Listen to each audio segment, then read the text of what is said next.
Capítulo 304. Penas brancas. Olhando para o túmulo sem cadáver, Klein de repente pensou em uma palavra: anjo. No cânone das 7 principais igrejas, havia diversas lendas de anjos e santos. O primeiro tinha uma característica: um par de asas brancas puras nas costas e até 2, 3 ou até 6 pares de asas brancas puras. No entanto, em um piscar de olhos, Klein se lembrou de outra coisa. O Sr. Azik uma vez descreveu seu sonho para ele, um que parecia indicar suas diferentes vidas. Uma das cenas foi dentro de um mausoléu escuro. Havia muitos caixões antigos abertos ao lado dele e, nos caixões, havia cadáveres com penas brancas crescendo em suas costas. Isso é uma característica especial do caminho da morte ou um fenômeno estranho causado pelo episcopado luminoso? Klein não disse uma palavra enquanto controlava suas emoções e calmamente olhava para as penas brancas manchadas com óleo amarelado no fundo da sepultura. Seu julgamento inicial foi que o velho senhor não era um anjo, pois os aterrorizantes sequência 2, ou mesmo os Beyonders de sequência 1, certamente produziriam efeitos intensos em seus arredores quando morressem. Por exemplo, um artefato sagrado, as cinzas de uma santa que foram armazenadas atrás do portão Chanes da cidade de Tingen, estenderiam linhas finas, pretas e frias quase invisíveis para selar as pessoas e as coisas ao seu redor. Claro, também é possível que ele não tenha realmente morrido. Ele é como o Sr. Azik. Klein se abaixou e pegou 3 penas brancas com a mão direita enluvada.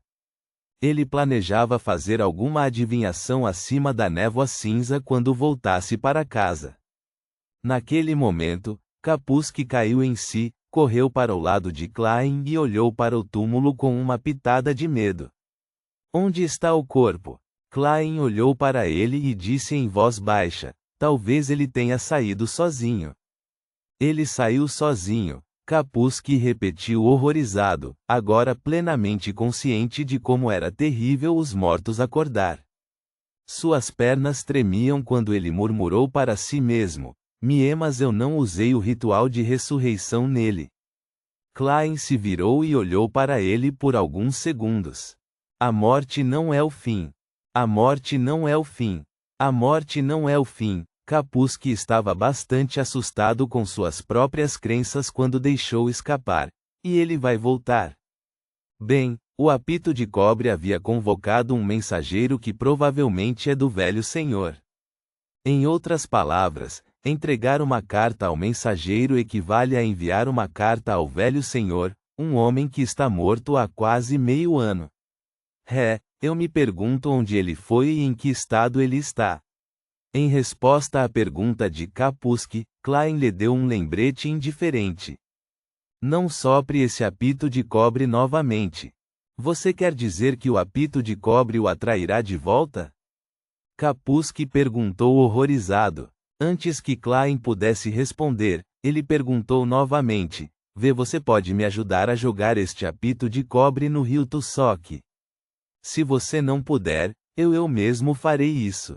Você não estava interessado na filosofia da morte? Klein satirizou enquanto estendia a mão para pegar o apito de cobre de Kapuski. Ele estava planejando enviar uma carta ao homem morto quando as condições fossem adequadas para ver o que aconteceria. Claro, o pré-requisito para tudo isso era que ele tinha certeza de que não havia muito perigo envolvido. Depois de instruir Kapuski a enterrar a sepultura novamente, Klein teve uma breve conversa com ele sobre a dança espiritual e o conhecimento de misticismo correspondente, enriquecendo seu próprio conhecimento. Ele também perguntou a Kapuski em detalhes sobre como deitou o corpo do velho senhor, virado para baixo, de acordo com suas últimas palavras. Sob certas circunstâncias especiais, usar a dança espiritual para substituir parte da incômoda configuração da magia ritualística seria mais eficaz e simples. Vendo que havia alcançado seu objetivo, Klein alertou Kapusci para parar de se envolver com os chamados rituais de ressurreição. Então, ele saiu da rua pelo jardim e fez um longo desvio com uma carruagem até o Burgo Leste. Depois de vestir as roupas anteriores, ele voltou para a rua Minsk e entrou em seu quarto. Após uma série de ações, carregou as 3 penas brancas e o apito de cobre de Kapusci acima da névoa cinza. Sentado na cadeira de espaldar alto do louco, Klein conjurou uma caneta e um papel. Escreveu uma declaração de adivinhação em que há muito pensava, suas origens. Então, segurou as 3 penas brancas e recostou-se na cadeira. Enquanto recitava silenciosamente, Klein entrou na terra dos sonhos. Era um branco acinzentado embaçado ao seu redor. Neste mundo, havia uma rica escuridão sem nenhuma luz. De repente, a escuridão foi tingida com um tom carmesim. Uma mão magra e pálida se estendeu do solo marrom amarelado. Uma figura levantou-se lentamente. Ela não levantou a laje de pedra, mas perfurou o solo diretamente. Sob o luar vermelho carmesim, as roupas nas costas da figura estavam esfarrapadas e as penas brancas cresciam uma após a outra. O homem de cabelos brancos inclinou a cabeça, revelando as manchas vermelhas em seu rosto, assim como seus olhos vazios e sem emoção. Ele começou a andar, lutando por entre as cercas ao redor, indo cada vez mais fundo na escuridão até desaparecer ao longe. O sonho se desfez e Klein acordou. Penas brancas brotavam das costas do cadáver. Seu estado lembra o de senhorita Sharon, mas é claramente diferente também. Dá uma sensação muito pesada e corpórea. Parecia estar passando entre o corpo de um humano e o corpo de um espírito em uma transformação semi-natural e incompleta. Um enviado conectado ao mundo real e ao submundo espiritual. Klein bateu na beirada da longa mesa e pensou por um bom tempo. Então, adivinhou se havia algum perigo em usar o apito de cobre que recebeu de Kapusci naquele momento e recebeu uma resposta positiva. Além disso, o pêndulo espiritual se movia com grande amplitude e altas frequências. É uma pena não poder usar diretamente o apito de cobre acima da névoa cinza. O mensageiro não poderia entrar de jeito nenhum, caso contrário, não haveria perigo. Depois de murmurar para si mesmo, Klein desceu da névoa cinza e voltou ao mundo real. Reticências. De manhã cedo, na floresta relativamente refrescante no Burgo Imperatriz. O boticário, de rosto redondo e 30 anos, apareceu em um canto isolado e guardou as ervas que havia plantado secretamente em uma bolsa de couro que carregava consigo. Depois de completar a missão do dia, ele endireitou as costas e começou a alongar o corpo. Murmurou para si mesmo com grande satisfação: com certeza, minha constituição física melhorou. Não sou mais como era antes, agora relativamente resistente a elementos venenosos. No entanto, por que minha sequência 8 é domador de bestas? O que isso tem a ver com boticário? Bem, um boticário doma e usa plantas e partes de animais que perderam suas vidas, enquanto um domador de bestas doma e usa animais vivos. Inclui criaturas Beyonder? Então, minha sequência 7 será capaz de domar e usar humanos? O velhote nem me disse o nome da sequência 7, nem me deu a fórmula. Quando eu me estabilizar, terei que tentar entrar em contato com ele.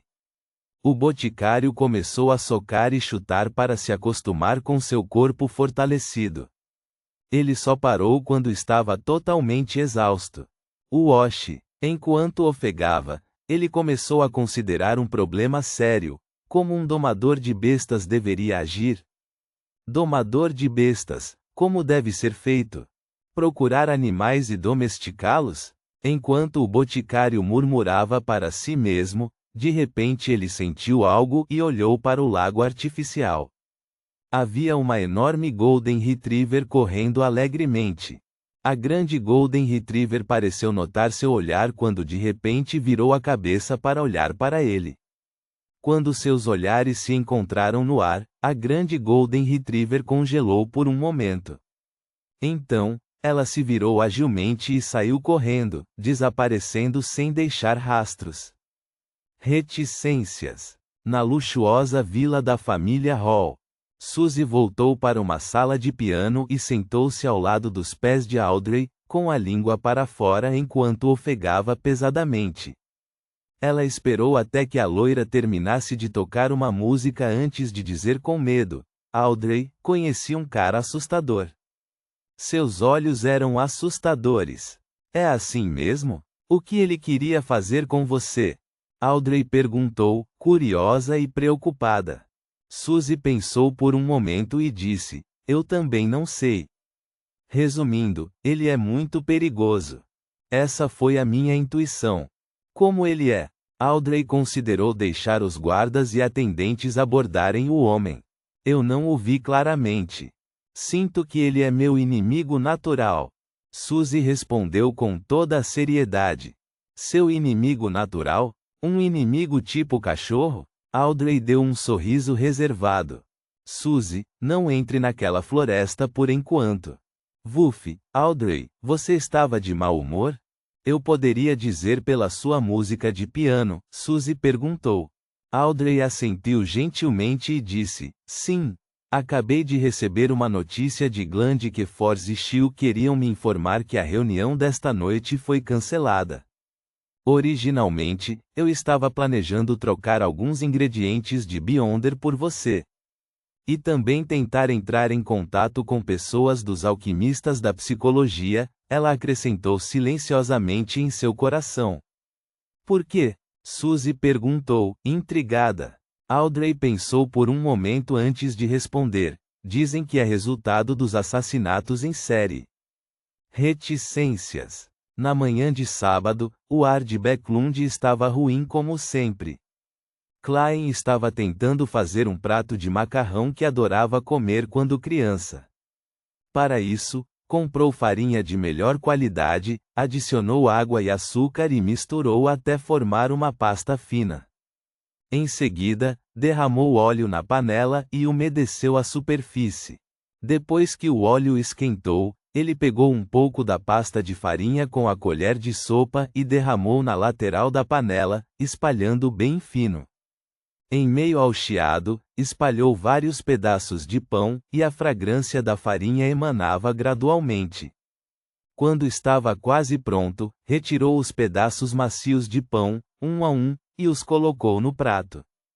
Em seguida, adicionou água e transformou os materiais restantes em massa. Assim que voltou para a sala de jantar com o pão achatado e a pasta, Klein impacientemente arrancou um pedaço e o enfiou na boca. O pedaço achatado de pão tinha apenas uma rica fragrância de trigo e um sabor doce que aguçou seu apetite. Era simples, mas excepcionalmente delicioso. É o sabor das minhas memórias. Klein comeu rapidamente, ocasionalmente bebendo um gole da pasta. Quando estava quase terminando de comer e começou a diminuir a velocidade, a campainha tocou de repente. Uma nova comissão? Klein tirou o guardanapo, enxugou as mãos e levantou-se para ir até a porta.